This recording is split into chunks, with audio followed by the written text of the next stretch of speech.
السلام عليكم، معكم محمد ابراهيم العباسي، والنهارده هنتكلم عن 4 ادونز هنضيفهم معانا في انكي هيغيروا شكل انكي وهيخلوه افضل بكتير عن الاول. تعالى نخش هنا على الاول لينك معانا يكون في الديسكريبشن تحت، هو الكاستم باك جراوند ايمج اند جير ايكون. هتنزل خلال الويب سايت دوت او اللينك دوت، هتلاقي عندك الديفولت باك جراوندز اللي بتنزل مع الادون دوت اللي هو مساحته تقريبا 13 ميجا بايت بس. هتلاقي عندك حوالي 8 باك جراوند اساسيين بينزلوا معاهم، غير انك تقدر تغير كذا جير ايكون ممكن تغير فيهم، وهنفهم يعني ايه جير ايكون قدام.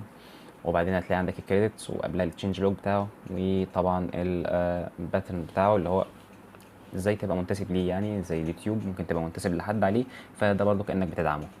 هننزل تحت اخر حاجه طبعا عندنا في اللينك دوت، هتلاقي عندك الكود، هتاخده كنترول سي، وبعدين هنروح على انكي وهتعمل هنا على التولز، هتعمل ادونز، جيت ادون، وبعدين هتنسخه اللي هو الكود بتاعنا 1 2 1 0 9 0 8 9 4 1، وبعدين هتضغط على اوكي، وبعدين هتسيبه يحمل اللي هو 12 ميجا بايت، مش هياخد وقت يعني. وبعدين هتعمل ريستارت للبرنامج اللي هو تقفله وتفتحه علشان ياخد معاك الاجراءات اللي هو عايزها يعني.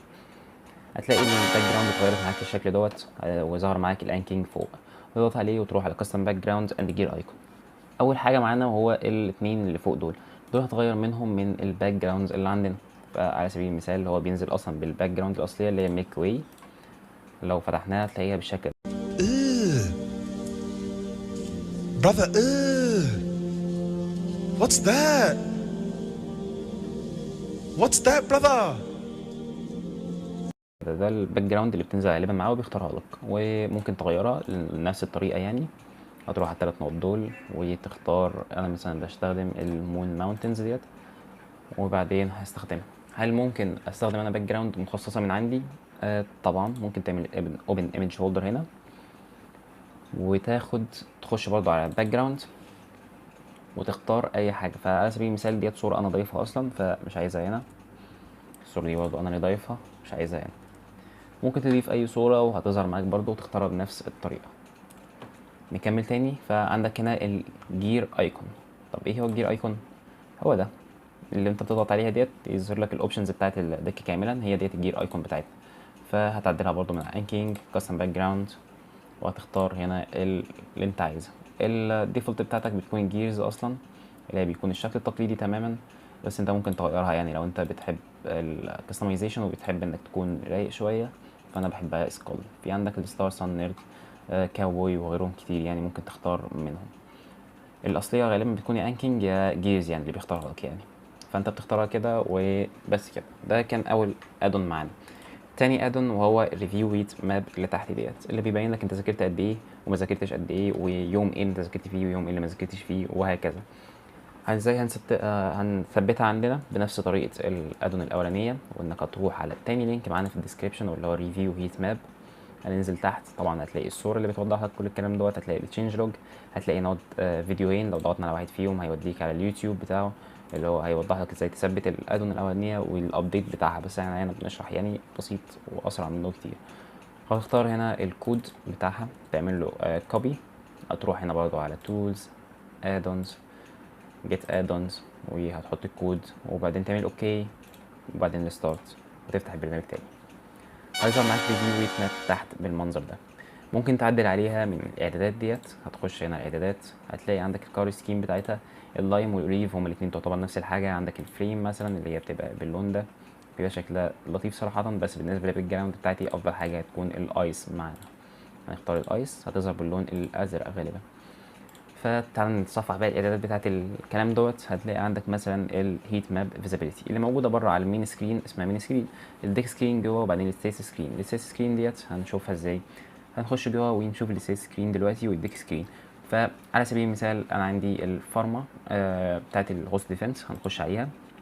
هتلاقي عندك برضو هيت ماب جوه، هتقف على اللي انت ذاكرت عليه، هتلاقي مثلا 2 بس هنا، كان هنا 153. فده الهيت ماب بتاعت الفارما مثلا.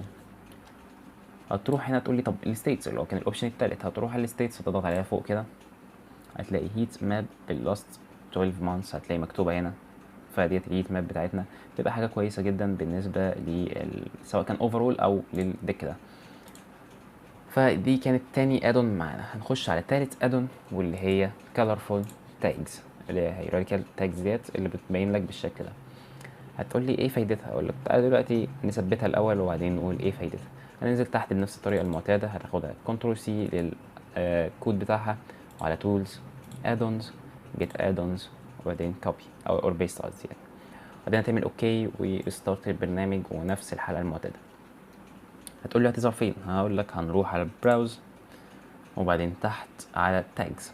طبعا هي ما بيكونش فيه هنا الالوان ديت، بتكون ريموفد يعني، ما بيكونش فيه الالوان دي. فعلى سبيل المثال انا حاليا عندي امتحان بلاد اند ليمفاتكس، فانا بذاكر بلاد اند ليمفاتكس. هنشوف هنا ايه التاجز المتعلقه بالبلاد اند ليمفاتكس علشان نشتغل عليها. على سبيل المثال عندي بلاد اند ليمفاتكس شابتر 1 وشابتر 5 اند 6.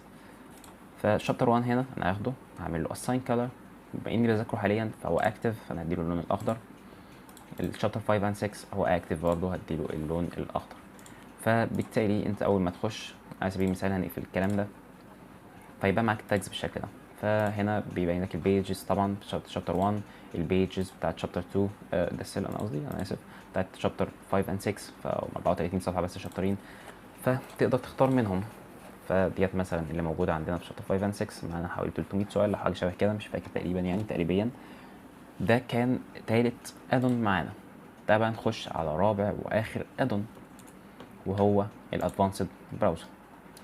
طبعا بنفس الطريقه اللي بتاعت التلاته اللي قبله هنخش وناخد الكود، ناخده كنترول سي، نروح هنا على تولز ادونز جيت ادونز ونديله بيست، بعدين تضغط اوكي وهتسيبه يحمل، تعمل ريستارت للبرنامج ونفتح تاني. هتلاقي مفيش اي حاجه اتغيرت. هتقوم فاتح هنا هتخش على البراوز وهتلاقي بقى هنصغر دي شويه تلاقي ظهر معاك بالشكل ده. طبعا اللي بيكون اساسي معاك ما بيكونش معاك الادفانسد ولا الفيلدز، بيكون معاك الحاجات دي. طب ايه اللي احنا استفدنا من الادفانسد؟ مثلا هتلاقي حاجات كتير يعني جين كاونت. الجين كاونت هنا بيبين لك انت عدتها كام مره. فهنا طبعا عشان انا مذاكرتش اصلا ده انهي حاجه، انا مش فاكر انا فاتح انهي حاجه بالظبط يعني. فممكن نفتح بعض الليمفاتكس ونشوف احنا عدناها كام مره، اللي هو بتاعت الهوست ديفense مثلا الميد تيرم بتاعنا. تلاقي هنا اهوت انك عدتها مره، هي واحده بس اللي انا عدتها. طب كويس ان انا عدت واحده بس يعني. المهم فانت هتشوف انت عدت ديت كام مره وبالتالي هتفهم انت حلتها صح كام مره وهي صعبه ولا لا. ممكن برضو لو انت ما بتاخدش بمبدا اللي هو انت عدتها كام مره، انت هتاخد بالتايم بتاعها اللي انت قعدت فيها قد ايه، سواء كان افريج او توتال. فعندنا الافريج بتاعها مثلا اللي هو كل مره بيقسمها على العدد بتاعها فيطلع الافريج بتاعها. فهنطلع فوق كده هتلاقي اقل حاجه فيها انت كنت خدت فيها افريج 200، اكتر حاجه فيها انت خدت فيها افريج حوالي دقيقه. وكان السؤال بتاع الابلكيشنز بتاع الام اتش سي ان ميديسن. ممكن عشان سؤال مقالي انا خدت في الوقت ده بس مش عارف، سؤال سهل يعني بغض النظر. طبعا عندك التايم توتال لو انت من الناس المؤمنه بان الافريج دوت مؤامره ماسونيه مش علينا، فانت هتاخد التايم بتاعنا اللي هو التوتال تايم وهتعمله برضو. هتروح هنا تاخده هتلاقي اكتر حاجه انت قعدتها 1.5 minutes اللي هو انا. ودوت كان سؤال ام اس كيو بيقول لك كوز اوف فيسيولوجيكال ليوكوسايتوزيس يعني. ايه السؤال ده؟ سؤال سهل جدا بس هعديها يعني اجابه سي. بص على سؤال تاني ما كانش معانا في الامتحان، انا ما اعرفش انا قعدت فيه برضه الوقت ده كله ليه بس قشطه يعني. ده كانت طريقه الرابع ادون وازاي بنستخدمها اللي هو ادفانسد براوزر. كده احنا نكون خلصنا اول 4 ادونز في سلسله افضل ادونز في انكي، وان شاء الله استناكم في الفيديو الجاي هنتكلم على 4 ادونز تانيين هيفيدونا بشكل اكبر ان شاء الله. وشكرا على حسن استماعكم.